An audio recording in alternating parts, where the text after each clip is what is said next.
Hello and welcome to Copperhead Road Homestead. Got something new I'm going to try today. Day 3 of the Plant Everyday Challenge. Hope you're participating in that Plant Everyday Challenge. Make sure if you are to use the hashtag #PlantEveryday. It's on the screen, it's below. We'd love for you to use that. We're going to be planting and talking about straw bale gardening today. If you're interested in something like that, come and see.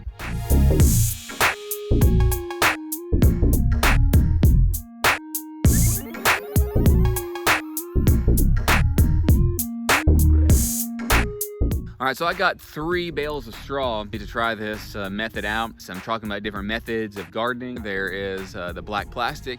Right here is one of our raised beds that I talked about. Just on the other side of the camera is where we planted the other day, 2 days ago, in the very first video for the hashtag Plant Everyday Challenge.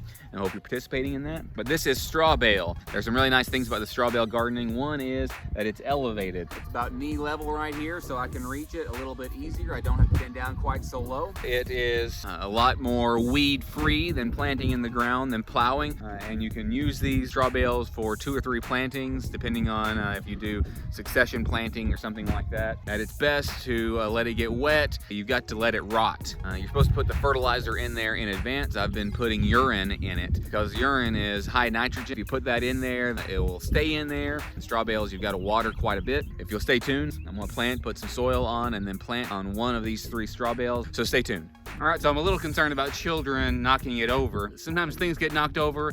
They say they don't do it, but it happens, and they're around sometimes whenever it happens. So I won't blame it on them, but in order to prevent it from being tipped over, I'm going to drive a T-post down the center of this so it don't get knocked over.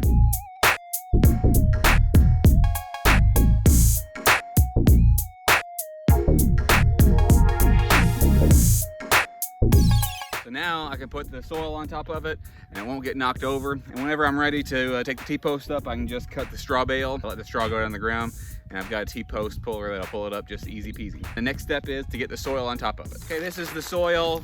This is the soil that I purchased at Sam's Club in our shopping trip to prepare for the quarantine. If you haven't seen that video, it's gonna be right up here. I'd love for you to check that out. What I'm gonna do, I'm gonna plant 2 rows of lettuce. I've never grown lettuce before. You're supposed to put them like 1 inch apart and then thin them out. I'll just put 2 rows of soil down here, enough to plant the seeds in.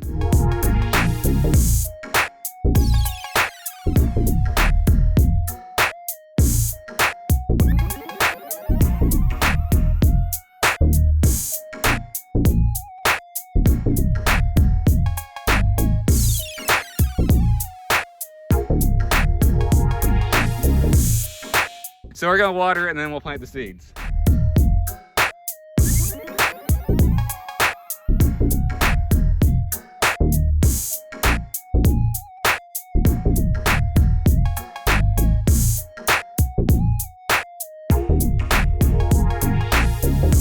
All right, now time to plant. Rua bought these, so if you don't like the choice, then take it up with her.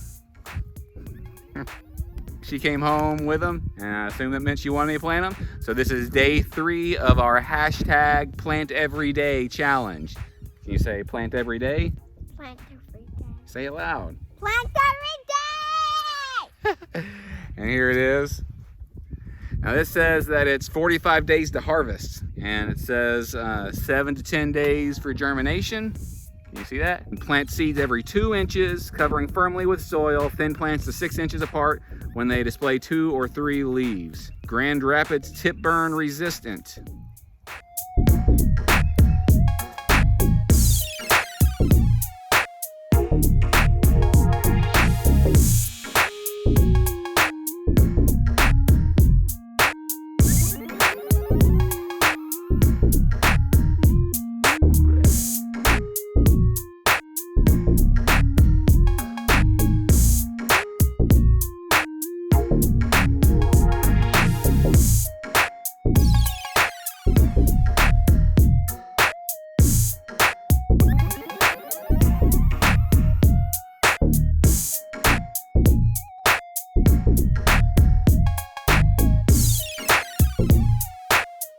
So we're all done here. Again, this is day 3 of our hashtag Plant Everyday Challenge. please participate. You can check out our Facebook group page. That's an easier way to post. Also the Facebook page for Copperhead Road Homestead. There's a Facebook group and there's a Facebook page. They're different. Look for the pig at the very beginning of our video. You'll know it by the pig. I appreciate you very much. If you like things like this, we'll be planting every day, probably at least through April, May. We'll be planting every day through the spring. We challenge you to do it too. Come back and see us again. Hi, thanks for coming. Thanks for coming.